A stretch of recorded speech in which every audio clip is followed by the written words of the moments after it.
terminer, je vous laisse le mot de conclusion. Je vous invite à vous retrouver dans la salle au fond. Il faut monter l'escalier, suivre les échelles. À tout de suite. Merci. Je dois terminer ma conclusion à 6h20.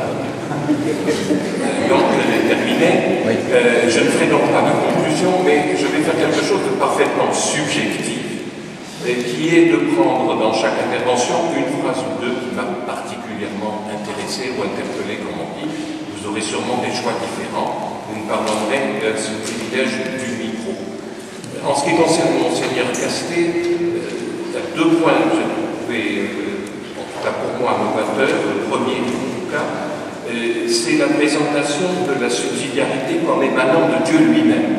Ce qu'il a dit avant, Dieu est créateur, etc., ça, je dirais, c'est assez classique. Mais l'idée que dans sa relation avec l'homme, Dieu fait reposer cette relation sur le principe de subsidiarité. Donc ça lui donne une source encore plus solide. La deuxième chose est assez classique pour les économistes, mais je crois qu'elle mérite d'être répétée, et c'est excellent que ça vienne d'un évêque. La clé de l'activité économique, c'est le sens du service. Je crois que c'est un point évidemment tout à fait essentiel.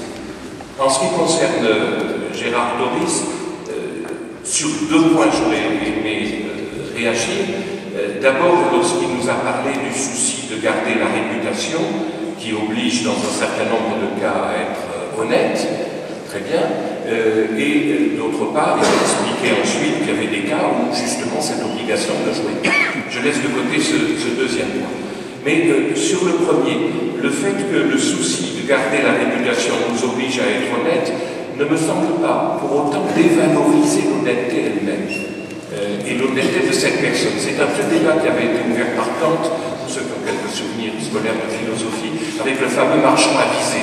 Ce marchand avisé qui rend exactement la monnaie, qui respecte le prix, parce qu'il est avisé, il veut garder sa clientèle. Et donc, Kant le met directement à la poubelle en expliquant que ça n'est pas vertueux et qu'il n'est pas désintéressé. Or, les comportements humains sont toujours infiniment complexes ce souci de garder la réputation qui pousse à être honnête n'est pas en soi forcément quelque chose de malhonnête.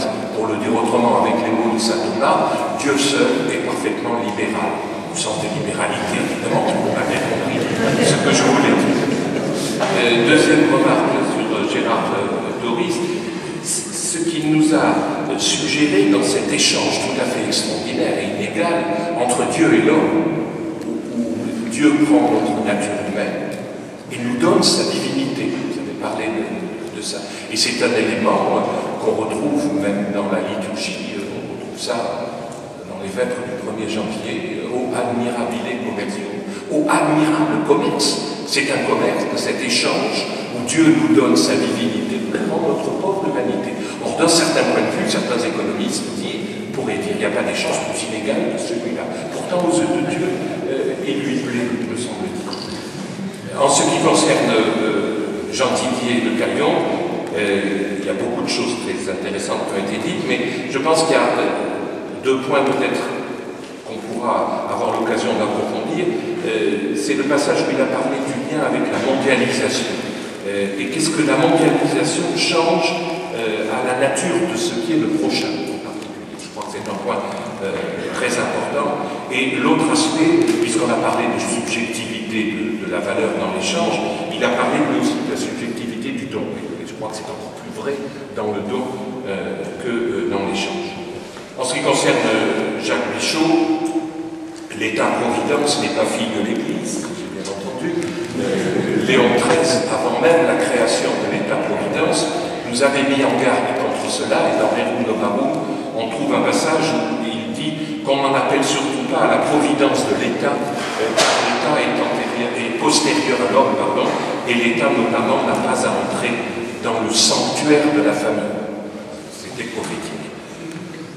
Monsieur Masson a ouvert beaucoup de pistes tout à fait intéressantes, mais ce qui m'a frappé tout d'un coup, c'est qu'il a utilisé cet terme que j'ai retrouvé dans chacune des interventions, et notamment le terme de confiance, qui est tout à fait essentiel. Et donc, il faudra qu'on discute avec nos amis des thèmes des années suivantes, mais je pense qu'un jour, il y aura à réfléchir ensemble à un colloque sur la confiance, puisque Benoît XVI emploie plusieurs fois ce mot, et je pense que ça a un sens en économie et probablement en politique aussi.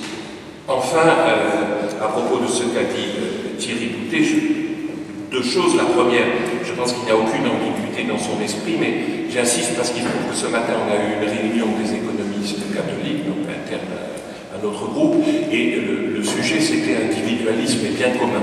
Donc on a parlé pendant un temps assez long des diverses définitions du bien commun. Et c'est assez ce que pense Thierry Boutet. Il faut savoir que dans son esprit, le politique est le responsable ultime du bien commun. Et donc il y a un bien commun à tous les niveaux, de la famille, de l'entreprise, des associations, etc. Et donc l'État, le politique, pour dire une chose plus clairement, n'est pas le responsable exclusif, mais probablement ultime du point de vue de la pensée de l'Église. Quant à ce qu'il a dit, presque en terminant sur l'exemplarité, je crois que là, il y a un vaste sujet, l'exemplarité donnée par la politique, qui mériterait réflexion.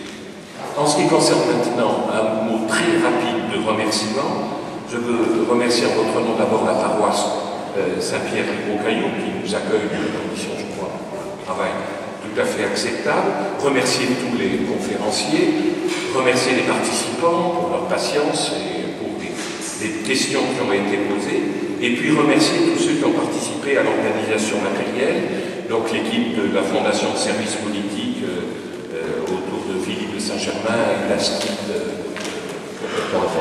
qui est à l'accueil, et puis des économistes catholiques, comme Arnaud Félicitanon et de Bertrand Fazio, qui ont aidé à toute cette organisation. C'était très discret, mais si ça a bien fonctionné, c'est grâce à eux. Merci.